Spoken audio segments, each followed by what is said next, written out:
Hartwall Areena on vuonna 1997 rakennettu monitoimiareena, yksi Euroopan vilkkaimmista. Meillä on yli 100 tapahtumaa vuodessa ja me ollaan Jokereiden kotihalli. Eli täällä pelataan vähintään 30 KHL-peliä joka kausi. No, kun me päätettiin, että tänne hankitaan digital signage-systeemi, me ryhdyttiin kartoittamaan heti toimijoita Suomessa. Ja me käytiin muun muassa tuolla Vancouverissa tutustumassa Rogers Arenaan, joka on Vancouver Canucksin kotihalli ja yksi maailman parhaimmista monitoimiareenoista. Ja me päädyttiin sitten aika nopeasti kotimaiseen Iconet-yritykseen, jonka asiakaslähtöisyys ja se tapa, millä he kohtelevat asiakkaita ja tarjoavat mahdollisuuksia, niin vakuutti meidät heti alusta.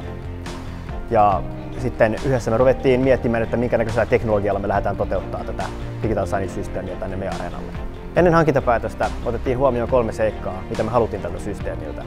Sen piti opastaa, olla viihtyisä ja sitten se piti mainostaa. Yhdessä Iconectin kanssa me käytiin tiivistä vuoropuhelua ja mietittiin, miten me voidaan toteuttaa tai saada kaikki hyöty irti tästä systeemistä, mitä me halutaan. Nyt meillä on ollut tämä järjestelmä käytössä 2 vuotta ja voin kyllä sanoa, että me tehtiin oikea kumppanivalinta. Eli me ollaan oltu todella tyytyväisiä Iconectin yhteistyön heidän kanssaan, tyytyväisiä siihen palveluun, mitä he voi meille tarjota.